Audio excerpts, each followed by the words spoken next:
All right, I'm gonna start this one off with I was watching Fox News, something on Maher response to lawmakers calling to boycott his show, or Tlaib wanting to boycott Bill Maher's show.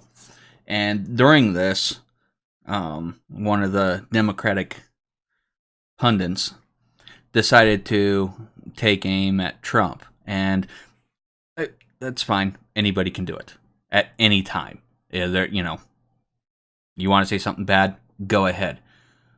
But here's the issue: when your argument is literally false statements, you just cherry pick points. That's what is, I guess, bothersome. So, yeah, I just wanted to show where the hypocrisies were, and we'll see how this goes. So the start of this is going to be a little long. Her stating her points and everything else. And then she's just going to go right into the dog days of Trump. Yeah, here we go. His tweet from Bill Maher, Jessica. He tweets, "Some people have only one move: boycott, cancel, make go away." But here's the thing. The House voted 318 to 17 to condemn the BDS movement, including 93% of Democrats. Does Tlaib want to boycott 93% of her own party? As the Democrat representative on this panel, how do you answer that? I think on this issue, yes, she does want to boycott them. I mean, this is something she feels incredibly strongly about, Representative Ilhan Omar. There have been inconsistencies in their public stance on BDS. When they were campaigning, they were less forthright about their views on this and then kind of turned around. But Bill Maher is absolutely correct, and I do agree with him more often than Guy does. But when it does, it is an exciting moment for me as well as a Democrat and as a Jewish American. He's absolutely correct about what BDS is and the danger that it poses. And I was happy that he highlighted how many Jews there are in the Democratic Party and their views on this. But to your point, David, about over-amplifying racial tensions in this country, the American people are not past it. And we have a president who plays in a very dirty racial paddling pool by telling women of color to go back from where they came from. And there it is. Go back from where they came from. But that's not what he said. That's right here. So, why don't you go back and help fix the total broken and crime-infested places from which they came? Then come back and show us how. She goes on to say many other things. But when you don't have a point to make, or the argument is against you, you tend to just throw things out there. Oh, he did this. Oh, he did that. Oh, as some other people say, like Tim Cast, Orange Man bad. I don't really see it. And then going on, well, he's the anti-Semite. Oh, well, he's the racist. It's racist. It's this, it's that. I watched this, and everything she had to say was just negative, negative, negative, negative, and lies, lies, lies. Or false statements, or, let's just cherry pick the information. And I get tired of that. No offense to Fox, Tarlov, and Juan Williams. They tend to not have anything nice to say. And it's sad. The people out there that have nothing nice to say about anyone, even Trump, when he's going after people, he still has nice things to say. And, when he's going after you to make a point, he's going after you. I forget the individual that said that he's a marketer. So, when he goes pushing, he's going to, show the bad side, why his product is better. But when he has something good to say and he wants to work with other people, then he says good things too. I think it's playing on sides, arguments, whatever else. But this just flat out telling people lies really should stop, and people should be called out for it. You know, sorry, Tarlov, but you really need to, you know, just quit. I'm a nobody. I don't care. I mean, that's the whole point of this, is it gets my frustrations out, so I make the videos. Hey, I have fun with it. People can love it or hate it. You know, they can shadow ban me, do whatever. I really don't care, because I'm not making any money at it. I'm doing this because I can. So, but with that, we'll go on. And we can talk about Bill Maher, but let's not ignore what the president did, talking about dual loyalty, which is a classic anti-Semitic trope, something he should never have spoken about, calling himself, you know, the king of Israel. Well, see that one right there, dual loyalty, king of Israel. When did he call himself king of Israel? I don't remember him ever saying that. So, and nobody asks, nobody explains, you know. Dual loyalties. He's saying towards the people that want to hold up Tlaib and Omar, yet they want the Jewish vote. That's what he was talking about. So, again, what conversation are we having? You know, what is she trying to tell people? Why can't she just speak the truth of what actually happened? Is this something that people like to do? Oh, well, it is, because you know, they just want their points across and not other people. Remember, that's the problem.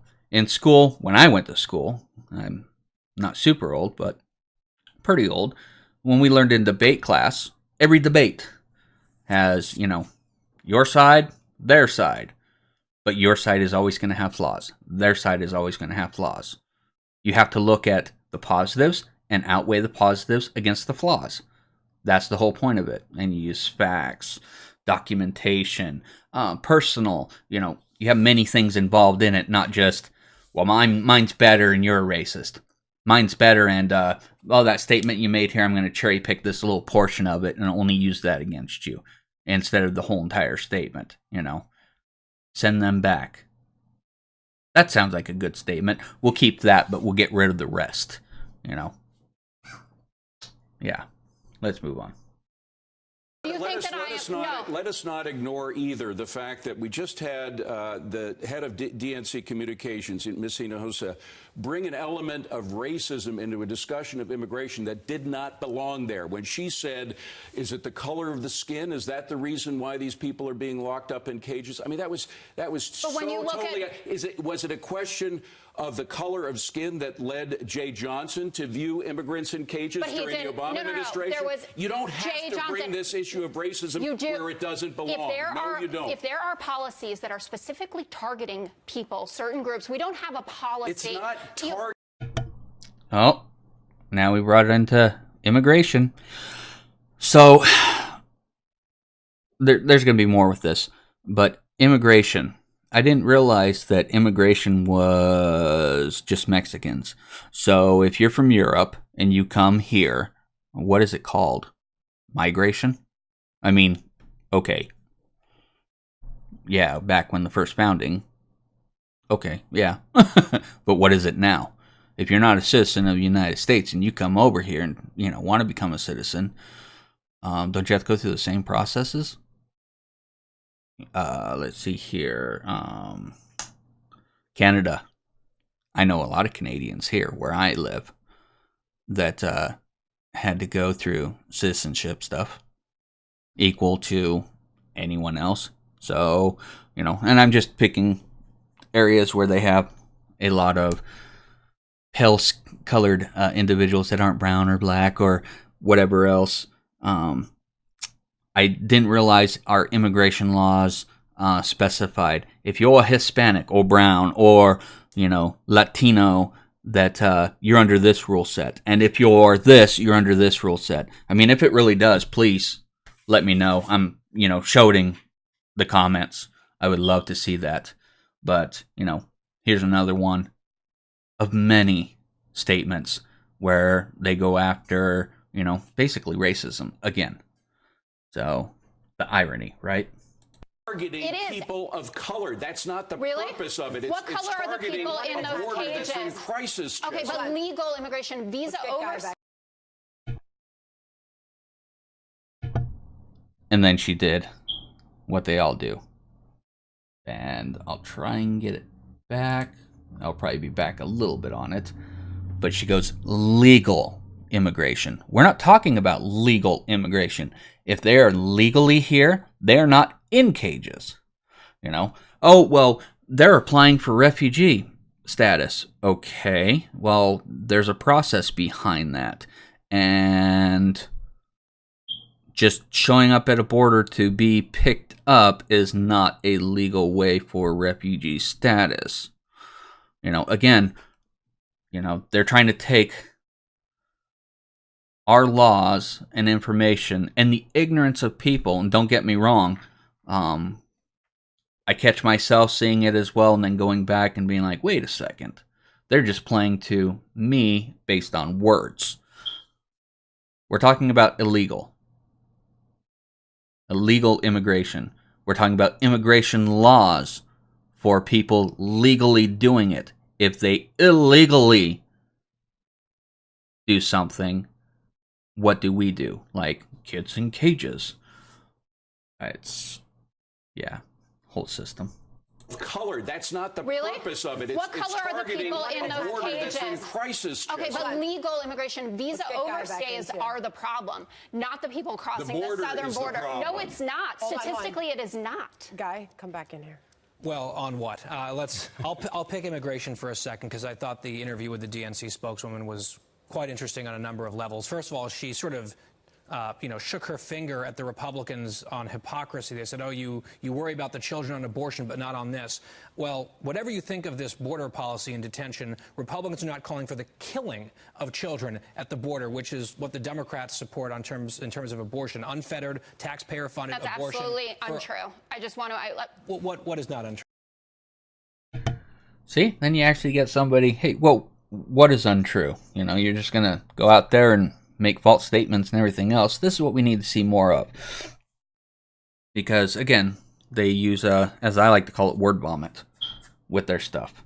And what he was saying, if I caught it correctly, was they want to make it so that, the girls coming in pregnant can have abortions, but yet they're against killing of, or people dying at the border. Yet they want to kill babies. I know this one is a little off, but it's the simple fact. And this is where I think the politics really gets bad. Where they're like, one side uses 1 point against them on another. It gets really confusing on the breakdown. But we'll move ahead, and maybe my thoughts will be clearer. True. That it's about the killing of children. We just saw Kevin McCarthy promoting that lie that we're for abortion after a child has been born. I said abortion through all 9 months of pregnancy, which is what the Democratic Party supports, paid for by taxpayers. It's radical. It's extreme. Those are people being killed. And then Those this are one. people being killed? That Yes. you think a doctor would go in, a licensed medical moving professional, off of the and subject. say... It is the ending of a human life, and that is not what's happening at Guy, the border finish at the your point, hands though. of the government. I just think it's Well, there are a lot of kids, actually, that are dying in border facilities. Can they get their flu shots? not. And there it was. There's a lot of kids dying at the border. Well, when they come here and they're sick and we're not able to take care of them because we don't have the funding and we don't have the resources and everything else, but we're allowed to give abortions. That's what they were trying to say when I was trying to think of it. Using that argument. Okay, so you allow abortions, but you don't allow us to take care of them. So, you are for killing because you're not going through and fixing the issues. And there's more things on there with what Trump's doing for immigration. But the point is, her going through and just, you're bad. You're bad. You're bad. Let me cut out a lot of what you're saying and... cherry pick. It has to stop. If you don't have anything good to say, logical and real. Sorry. Let me rephrase that. Sorry. trying to think of it a better way. When you're on the news, if you're just going to get up there and not talk the points, because they went from Tlaib to all this stuff, and, you know, they have to break away from Tlaib. Oh, can't keep talking about this because, you know, it is true. Democrats did nothing to stop them, and now they're paying the consequences. Oh, well, we'll go on to immigration. Oh, we'll go after Trump for something else. But in doing so, we're not going to give out the right information. Well, one, the news people need to go after them more, I think. Two, if you're on there often, you shouldn't be on there anymore. I don't care what channel it is. You know, if you're going to go out there and make false statements on news, when I go on the news, I want to see actual news, and you can't anymore. I have to go to other places and pull information because, you know, and pick through it all, and that's sad to find, you know, did he actually say this? Did she actually say this? Where'd this come from? Is that true? You know, like with Epstein. Oh, geez. We can go on and on about that one. The immigration border, you know, trying to nitpick through that because of the word vomit on all sides. This isn't just a Democratic thing, but the Democrats tend to do it even more. They love making those remarks and statements, like for immigration. When they speak, they don't say illegal. You know, and when they do, well, they're going for refugee status illegally. You know, they're not following the laws, so therefore they are illegal. You know, and then bringing on other things, other arguments to sway you against it. It's, yeah. I just wanted to bring up my frustration with this. That's all. So, but with that, yeah, I'll leave it here. So, peace.